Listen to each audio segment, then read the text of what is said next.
शहर आई देहाती बहू। हाल ही में रोहन की शादी निर्मला नाम की लड़की से हुई थी। निर्मला गांव की लड़की थी।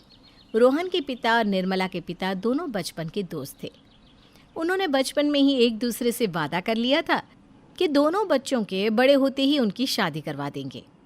इसलिए वादे के अनुसार रोहन के पिता निर्मला को अपनी बहू बनाकर घर ले आते हैं। निर्मला अपने साथ अपनी गाय भी लेकर आ जाती है और उसे घर के आंगन में बांध देती है। अरे ये क्या माँ, भाभी तो गाय भी लेकर आई हैं हमारे घर में। अभी घर में गाय बंधी देखकर आस पड़ोस के लोग तो हमारा मजाक उड़ाएंगे ना।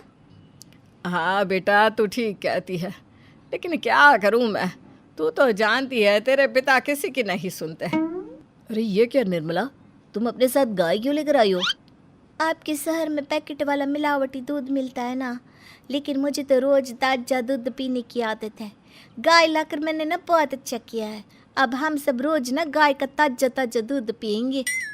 अरे ये सब तो ठीक है, लेकिन तुम ध्यान रखना कि तुम्हारी गाय की वजह से आस पड़ोस के लोगों को कोई तकलीफ ना हो। हाँ हाँ, मैं सब देख लूँगी, आप चिंता ना करें। कुछ दिन बीत जाते हैं। फिर एक दिन, चल बहू, आज हमें बाजार से सब्जी खरीदने जाना है। उसके बाद सुनीता निर्मला को बाजार में ले जाती है। सब्जी के महंगे दाम देखकर निर्मला के तो होश उड़ जाते हैं। ये क्या माँ जी, 1000 रुपये की सब्जी, ये तो बहुत ही ज़्यादा है। अब क्या करे बहू, शहर का तो यही हाल है। ना ना ना, मैं इस तरह पैसों की बर्बादी बर्दाश्त नहीं कर सकती। अब से ना हम इस बाजार से सब्जी नहीं खरीदेंगे। हाँ। फिर अगले दिन निर्मला घर के आंगन की मिट्टी खोद कर वहाँ तरह तरह की सब्जियाँ लगा देती है। अरे काव्या, तेरी भाभी तो बहुत अजीब है। उसने तेरे पूरे आंगन को खेत बना कर रख दिया। मेरी समझ में नहीं आता, तुम लोग इस लड़की को कहाँ से पकड़ कर लाए हो? अरे सब मेरे पिताजी का किया धरा है।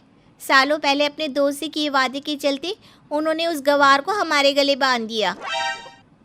अरे तेरी भाभी सच में एक नंबर की गंवार है। उसे तो ढंग के कपड़े पहनने तक नहीं आते, ऊपर से उसने तेरे घर को गांव का तबेला बनाकर रख दिया है। उन औरतों की बातें सुनकर काव्या को बहुत बुरा लगता है। फिर वो अपने भाई रोहन से इस बात की शिकायत करने लगती है। रोहन निर्मला को समझाने की बहुत कोशिश करता है, लेकिन निर्मला के आगे उसकी एक नहीं चलती। फिर एक दिन रोहन निर्मला को एक शादी में ले जाता है। सभी मेहमान खाना खाने में व्यस्त थे। उधर रोहन भी अपने दोस्तों से गप्पे लड़ाने लगता है। तभी निर्मला तंदूरी चिकन के स्टॉल से ढेर सारे लेग पीस उठाकर अपने पर्स में डालना शुरू कर देती है। घर जाने के बाद इसे फ्रिज में रख दूंगी और कल सुबह मजे से खाऊंगी। फिर खाना खाने के बाद दोनों पति पत्नी वहाँ से जाने लगते हैं, लेकिन तभी दुल्हन का भाई उन्हें रोक लेता है। अरे ये सब क्या है? मैंने यहाँ खाना खाने के लिए सबको बुलाया था, खाना चोरी करने के लिए नहीं। तुमने पर्स में जो चिकन के लेग पीस छुपा रखे ना, चलो बाहर निकालो उन्हें। दुल्हन का भाई फौरन निर्मला से पर्स छीनकर सारे लेग पीस बाहर निकाल लेता है। मैंने इतना खर्चा करके खाने पीने का इंतजाम किया है और तुम हो कि यहाँ से खाना चोरी करके ले जा रही हो? शर्म आनी चाहिए तुम्हें। वहाँ मौजूद सभी लोग निर्मला को भला बुरा कहने लगते हैं। अपनी बेइज्जती होते देख रोहन दुल्हन के भाई से माफ़ी मांगकर निर्मला को घर ले आता है। निर्मला, आज तुमने सबके सामने मेरी नाक कटवा दी। आखिर तुम्हें चिकन के पीस चुराने की ज़रूरत क्या थी? मुझे माफ़ कर दीजिए रोहन जी। दरअसल ना, हमारे गांव में जब भी शादी होती थी तब मैं और मेरी सहेलियाँ इसी तरह शादी से ढेर सारा खाना लेकर आते थे। मुझे नहीं पता था कि मेरी इस गलती से आपकी इतनी बेइज्जती हो जाएगी। मुझे माफ़ कर दीजिए, आज के बाद ऐसी गलती कभी ना करेंगे। इतना कहकर निर्मला रोने लगती है। निर्मला को रोते देख रोहन का दिल पिघल जाता है और वो उसे माफ़ करके गले लगा लेता है। इस तरह कुछ दिन बीत जाते हैं। फिर एक दिन रोहन उदास होकर घर लौटता है। रोहन के कपड़े बुरी तरह फटे हुए थे। अरे बेटा, ये सब क्या है? किसी के साथ मारा पीटी हो गई है क्या? नहीं माँ, आज हमारी ज़िंदगी का सबसे बुरा दिन है। म्यूनसिपालिटी वालों ने हमारी दुकान तोड़ दी। आज से हमारी आमदनी पूरी तरह बंद हो गई। हे भगवान, हमने तो किस्त पर ढेर सारा सामान ले रखा है। अब हम सारे सामान की किस्त कैसे चुकाएंगे? मेरी तो सोचने समझने की शक्ति ही खत्म हो गई। पता नहीं आगे हमें और कितनी मुसीबत झेलनी पड़ेगी। आप सबको ना चिंता करने की ज़रूरत ना है, मैं सब ठीक कर दूंगी। तो कहना क्या चाहती है बहू? हम ना बोल कर नहीं बल्कि करके दिखाएंगे। हाँ। उसके बाद निर्मला अपने पिता को फ़ोन करके गांव से 5 गाय मंगवा लेती है और फिर अगले दिन निर्मला सभी गायों का दूध निकाल कर बड़े बर्तन में भर लेती है। तुम ये सब क्या कर रही हो निर्मला? मेरी तो कुछ समझ में नहीं आ रहा। हम ना इन गायों का दूध बेचने जा रहे हैं।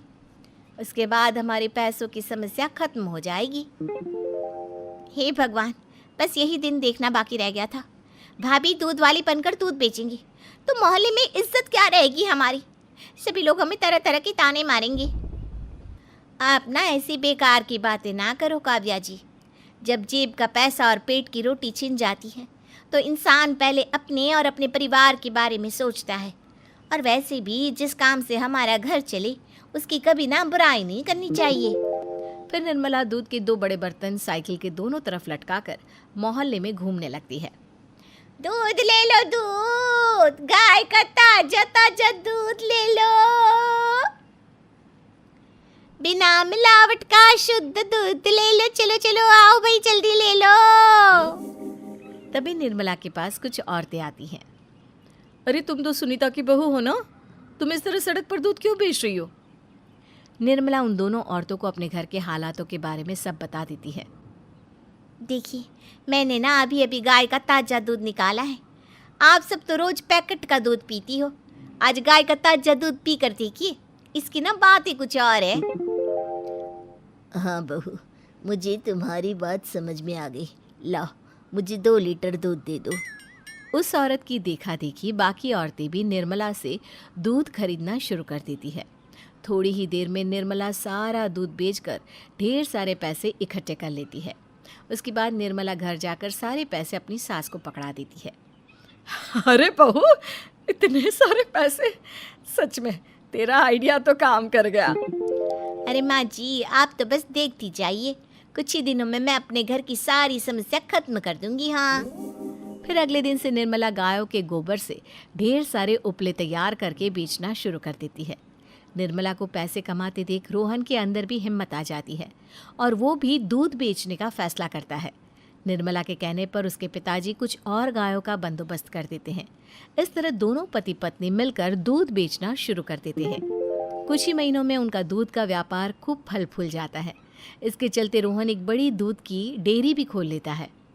पिताजी, जब आपने निर्मला से मेरी शादी करवाई थी तब मैं मन ही मन आपको कोसा करता था, लेकिन आज मेरी समझ में आया कि आपका फैसला बिल्कुल सही था। आज अगर निर्मला ना होती तो पता नहीं हमारा क्या हाल होता। हाँ बेटा, तू ठीक कहता है। हमारी बहू ने तो हमें उजड़ने से बचा लिया। भगवान ऐसी बहू सबको दे।